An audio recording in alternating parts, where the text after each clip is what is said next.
এবার একটুখানি অন্য একটা ধাবা ট্রাই করবো, but it's a famous dhaba. ক্লান্তি তো ডেফিনেটলি কোনো দূর দূর পর্যন্ত আসার চান্স নেই। এরা সুপারস্টার হওয়ার আগে ভালো অভিনয় করতো, সুপারস্টার হওয়ার পরে এদের অভিনয়ের 12টা বেজে গেছে। বিকিনি পরা নায়িকার সঙ্গে আবার সে আইএসআই এর তার সঙ্গে প্রেম করে তার সঙ্গে আবার গিয়ে মিশন করছে। এই ননসেন্স মানুষ কতদিন সহ্য করবে? তাও যদি পিছনটা তো সুন্দর হতো রে। বাস ডিড ইউ মিস মি? বলছে আমার না খালি হাঁকা পায়। তোমাদের কার এরকম হয় কি বলতো আমাকে? ইলিউশনে কাশফুলগুলোর কালার চেঞ্জ হয়ে গেছে।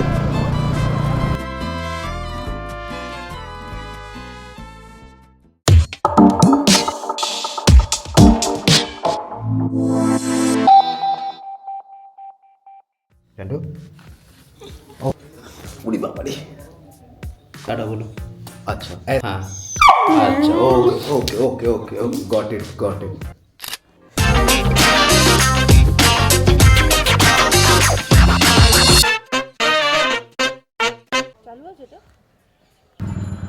জয় বজরংবলী, জয় জগন্নাথ, জয় মা কালী। Let's start.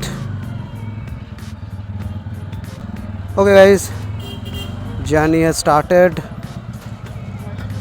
চলো, সামনে প্রিয়াঙ্কা দাঁড়িয়ে আছে, এই দেখো, ঠিক আছে? হ্যাঁ চলো। ওকে, যদি থাম্বনেলে আর টাইটেলে বলে দিয়ে থাকি কোথায় যাচ্ছি, তাহলে তো তোমরা অলরেডি জেনে গেছো কোথায় যাচ্ছি। আর যদি না বলে থাকি তাহলে একটু সারপ্রাইজ থাক আপাতত। যথারীতি স্টার্ট করছি তেঘড়িয়া লোকনাথ মন্দিরের সামনে থেকে, প্রিয়াঙ্কাদের বাড়ির সামনে থেকে অ্যাকচুয়ালি। এখান থেকে আমরা ধরবো NH-16, মানে এয়ারপোর্ট হয়ে বেলঘড়িয়া এক্সপ্রেসওয়ে হয়ে যাব আমরা টুয়ার্ডস NH-16।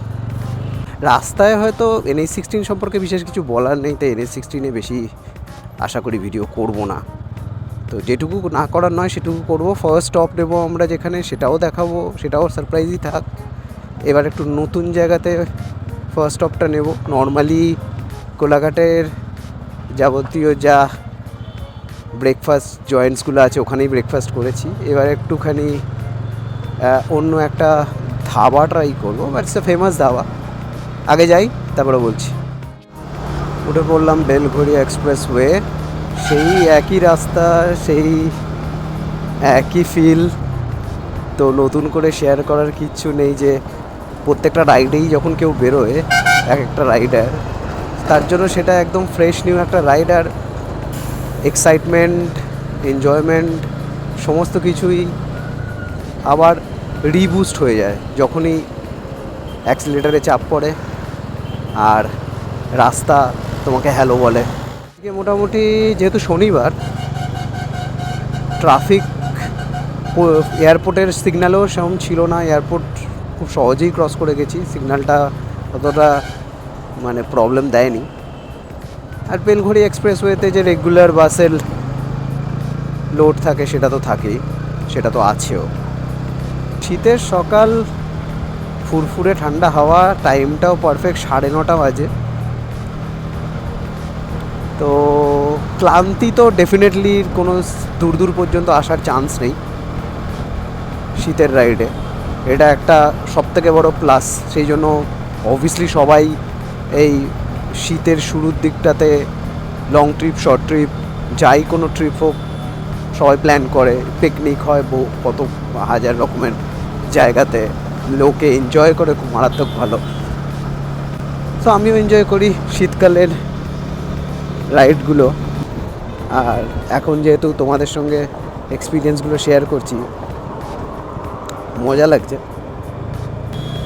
তবে রাস্তা নিয়ে যাওয়ার সময় রাস্তার গল্প করতে ভালো লাগে না, কারণ ওই একই ইনফরমেশান, এখানে খোঁড়া, এখানে গর্ত, ওদিকটায় ঠিক আছে, এটা ভালো, NH-16 নেই, NH-40 নেই, NH-10 নেই, অমুক তসুক, এত কিছু ডিটেলস দেওয়ার জন্য আরও বড় বড় ব্লগার্সরা রয়েছে, মোটো ব্লগার্সরা রয়েছে। আমি তোমাদের সঙ্গে আড্ডা মারবো সিম্পলি। তো আজকের আড্ডার টপিকটা কি সেটা ভাবতে ভাবতে হঠাৎ করে মনে হলো যে একটা মুভি এখন খুব মানে হাইপে রয়েছে। তোমরা নিশ্চয়ই বুঝতে পারছো কোনটার কথা বলছি। হ্যাঁ, এই ধুরন্ধরের কথা বলছি। শুনছি তো নাকি খুব ভালো হয়েছে এবং মানে অসাধারণ ডিরেকশন, স্ক্রিন প্লে, সব কিছু, অ্যাক্টিং, সবাই খুব নাকি অসাধারণ অ্যাক্টিং করেছে, স্টোরিটাও নাকি খুব গ্রিপি।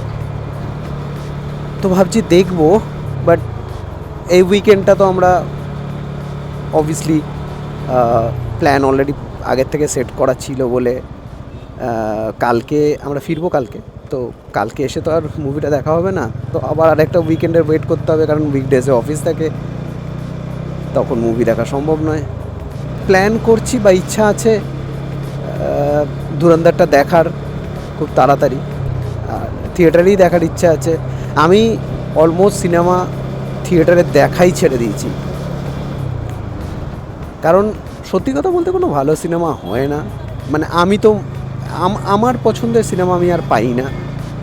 হলিউড মুভিজ যেগুলো হয় এখানে যেগুলো রিলিজ করে, খুব গিনাচুনা মুভি রিলিজ করে, আর বেশিরভাগই মানে মার্ভেলের যেসব মুভিসগুলো সেগুলো, বা স্পাই মুভিজ যেগুলো আছে, যেগুলো ইন্ডিয়ান মাস অডিয়েন্সকে টার্গেট করে, সেগুলোই রিলিজ করে। আমার একটু স্পেসিফিক কাইন্ড অফ টেস্ট। আমি সব রকমেরই মুভি দেখি, বাট আমার পছন্দ একটু কমেডি, রমকম মুভিজ, থ্রিলার। কিন্তু মানে থ্রিলারটা ওই আতিপাতি মানে ক্যাবলা মার্কা ইন্ডিয়ান আইআরএফ স্পাই থ্রিলারের মতন নয়, জঘন্য ননসেন্স, কোনো কম্পিউটার গ্রাফিক্স দিয়ে করা, আর ওই একঘেয়ে থার্ড ক্লাস অভিনয় ইন্ডিয়ান অ্যাক্টার্সদের, বিশেষ করে সুপারস্টারদের। জানি না এটা বলাটা ঠিক হচ্ছে নাকি, বাট আমার মনে হয় এরা সুপারস্টার হওয়ার আগে ভালো অভিনয় করতো। সুপারস্টার হওয়ার পরে এদের অভিনয়ের 12টা বেজে গেছে। তো আমি টিপিক্যালি এই সুপারস্টার মুভিজ তো দেখিই না, মানে কনসিডারও করি না। সে নেটফ্লিক্সেও দেখি না, অ্যামাজনেও দেখি না, কিছুতেই দেখি না। আমার পছন্দই নয় ইন্ডিয়ান সুপারস্টারদের কোনো মুভি দেখা।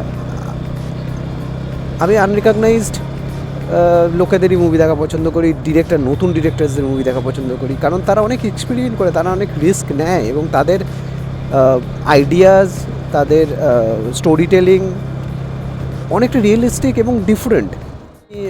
লাস্ট আমার আর্মিদের নিয়ে করা মুভির, যদিও ওটা একটু ডিফারেন্ট টাইপের ছিল, বাট আর্মি বেসডই ছিল, দ্যাট ওয়াজ প্রহার বাই নানা পাটেকর। ইট ওয়াজ এক্সিলেন্ট মুভি। আসে কত বছর আগের সিনেমা, ভালো 30-35 বছর আগের তো সিনেমা হবেই, আই বিলিভ। তো এত অসাধারণ সিনেমাটা ছিল।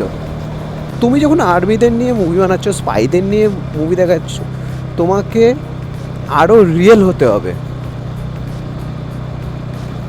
মানে জানা তুমি দেখাও তোমার এই কমার্শিয়াল মুভিসগুলোতে, অ্যাকশন থ্রিলারগুলোতে, spy movie, army movie should be absolutely realistic. তাইলেই মানুষ সেটার সঙ্গে কানেক্ট করতে পারবে। তুমি স্পাই মুভি, আর্মি মুভি দেখাচ্ছ, প্লেন থেকে উড়ে উড়ে ঝাঁপ দিচ্ছে, ট্রেনের উপর চড়ে নাচানাচি করছে, মারামারি করছে, বিকিনি পরা নায়িকার সঙ্গে সাবাসে আইএসআইয়ের, তার সঙ্গে প্রেম করে, তার সঙ্গে আবার গিয়ে মিশন করছে। এই ননসেন্স মানুষ কতদিন সহ্য করবে? মানুষের কাছে অপশান নেই, মানুষ একটু টাইম পাস করতে চায় বলে গিয়ে হয়তো মুভিগুলো দেখে, গিয়ে খিস্তিই দেয়।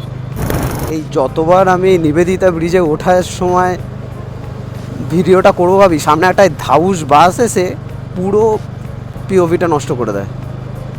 তাও যদি পিছনটা তো সুন্দর হতো রে বাস, তাও ভিডিওতে রাখতে ইচ্ছা হতো। রংচটা, ধুলো পড়া, জং ধরা একটা বাসের পিছন, সেটাকে আমাকে রেকর্ড করতে হচ্ছে। কী করবো, উপায়ও নেই। আহা হা হা, ঠান্ডা ঠান্ডা হাওয়া, তার উপরে গঙ্গার এত সুন্দর view. NH16, I am back. Did you miss me? Yes. I miss you too.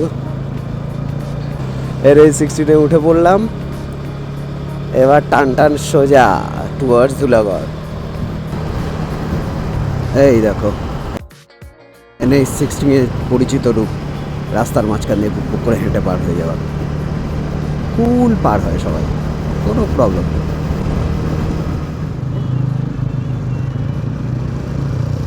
National হাইওয়েতে প্রথম কথা সিগন্যাল, আর সিগন্যাল থাকুক না থাকুক সেটার তো ব্যাপার না, দুমদাম যে কেউ রাস্তার মাঝখানে হাত দেখিয়ে দাঁড় করিয়ে দেয়।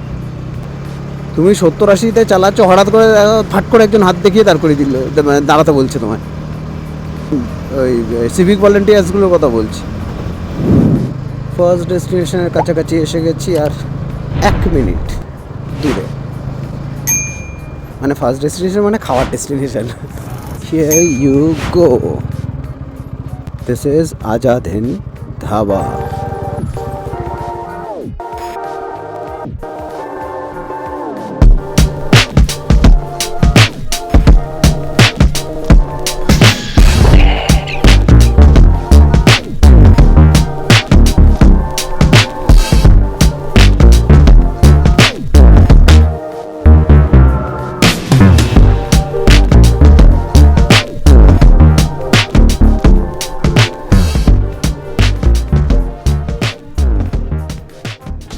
আজাদ হিন্দ ধাবা। ভাবছি ক্যামেরার সামনে রাইস বিস্কিট। শোন না, আমি যখন বাথরুমে গেছি, আমি বাথরুমের পাশেরটা, আর দুটো ওখানে বাথরুম ছিল পাশাপাশি, আমার পাশে ওটা ওটা একটা মেয়ে আর একজনকে নিয়ে গেছে। আমি বললাম বাচ্চা হবে হয়তো, আমি শুনতে পাচ্ছি, বলছে আমার না খালি হাঁকা পায়। কথাবার্তা, ইনফরমেশন শেয়ারিং কি একেবারে। এটাই বলছিল। তারপরে যে নিয়ে গেছে সে বলছে কি হয়েছে, পায়খানা পায় তো কর বলে। তোকে তো সেটাই বলা হয় রাস্তায় বেরোলে, তুই যেমন করিস।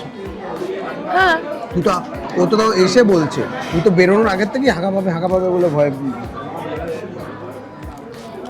আর সকালবেলা বেরোলে একটু টেনশন হয়, হয় না বলো?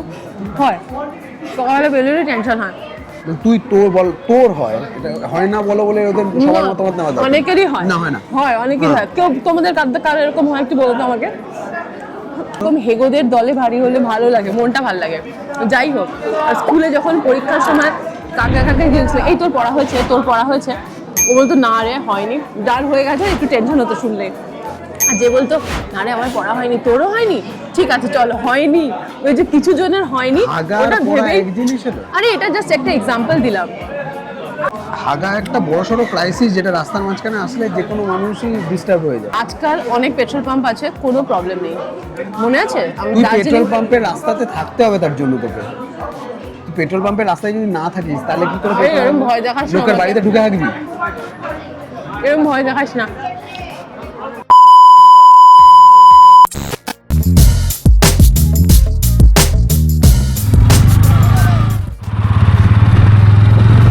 আজাদ হিন্দ ধাবার থেকে খেলাম ধোসা আর চা। ধোসা ভালোই ছিল, 135 টাকা লাগলো ধোসাটা, মশলা ধোসা। প্রিয়াঙ্কা খেলো প্লেন ধোসা 100 টাকা, একটা চা, একটা জল, সব মিলিয়ে বিল হলো 295। So it's okay. ধোসাটা ভালো টেস্টি ছিল, আর সার্ভিস অত্যন্ত ফাস্ট। অর্ডার করার সাথে সাথে উইদিন 5 মিনিটস দিয়ে দিচ্ছে। সামনে আসছে হাওড়া বাগনান। বাগনান থেকে আমরা ঢুকবো বাঁ দিকে, আর আমরা যাচ্ছি গাদিয়ারা। হ্যাঁ, বলেই দিলাম। গাদিয়ারা অবভিয়াসলি সবাই মোটামুটি পরিচিত এই নামটার সাথে। এটা খুব ফেমাস একটা tourist spot, I would say picnic spot. আগে তো মানে প্রচুর মানুষ গাদিয়ারাতে পিকনিক করতে যেত, উইকেন্ড ট্রিপে যেত, ডে ট্রিপে যেত। তো আমরাও যাচ্ছি। আমাদের ডেস্টিনেশন হচ্ছে West Bengal ট্যুরিজমের Rupmanjuri tourist property. প্রথমবার যাব, এক্সপিরিয়েন্স করব জায়গাটা। শুনেছি তো খুব ওয়েল মেনটেন একটা ট্যুরিস্ট প্রপার্টি ওয়েস্ট বেঙ্গল গভর্নমেন্টের। তো সেটা যাই, তারপরে তোমাদের জানাচ্ছি। পিছনে প্রিয়াঙ্কা কেন জানি না চেঁচাচ্ছে 300 মিটার থেকে লেব। আমার সামনে যে ম্যাপটা লাগানো আছে ওর সেটা মনে নেই হয়তো। ও ও এরকমই পাগলামো করে রাস্তায় বেরোলে। ঠিক আছে, এসে গেছি। এখান থেকে বাঁ দিক নেব আমরা। সিগন্যালটা পড়ে রয়েছে, সিগন্যালটা খুললেই বাঁ দিকে যাব। এই রাস্তাটা আবার অবভিয়াসলি এটা একটা সিঙ্গেল লেন রাস্তা হবে, তো ট্রাফিকও থাকবে, প্লাস দুদিক থেকে গাড়ি আসবে, স্পিড তো স্লো হয়ে যাবে। মোটামুটি 1 ঘন্টা লাগবে আরও, 34 কিলোমিটার। কাদিয়ারা 33 কিলোমিটার, শ্যামপুকুর 24, কমলপুর 24। কাদিয়ারা ঢোকার দুটো রাস্তা আছে হাওড়া হয়ে, একটা হচ্ছে উলুবেড়িয়া হয়ে ঢোকা যায়, আর একটা হচ্ছে বাগনান হয়ে। আমরা বাগনান হয়ে ঢুকলাম, তো ওই অলমোস্ট সিমিলারই পড়ে। বাগনান হয়ে একটু কম হয়, উলুবেড়িয়া হয়ে একটু বেশি, 5-6 কিলোমিটার বেশি। বাট রাস্তা দুদিকেই মানে সিঙ্গেল লেন রাস্তা, তো মানে একটু কনজেস্টেড থাকে, দুদিক থেকে গাড়ি আসে, সেই হিসাবেই চালাতে হয়, সেই জন্য টাইমটা বেশি লাগে একটু। মানে যারা ডায়মন্ড হারবার গেছো, ওই ডায়মন্ড হারবার রোডের মতন আর কি, সেমই। ওটা গঙ্গার মোহনা, আর এটা হচ্ছে রূপনারায়ণ আর গঙ্গার কনফ্লুয়েন্স।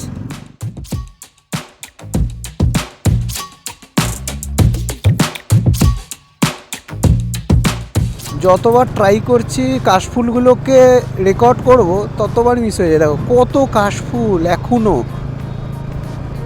অসাধারণ। এই দেখো, যেদিকে তাকাচ্ছি নাইস, শুধু পলিউশনে কাশফুলগুলোর কালার চেঞ্জ হয়ে গেছে ধুলোর চোটে। Welcome to Gadiara.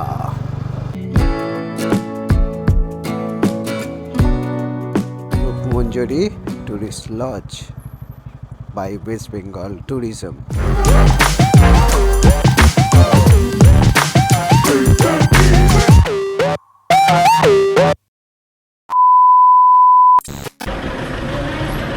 এটা হচ্ছে প্রপার্টি এন্ট্রেন্স, আর এখান দিয়ে সামনে এসে রিসেপশন করে তারপরে তোমাদের ঘুরিয়ে দেখাচ্ছি সব পুরোটা।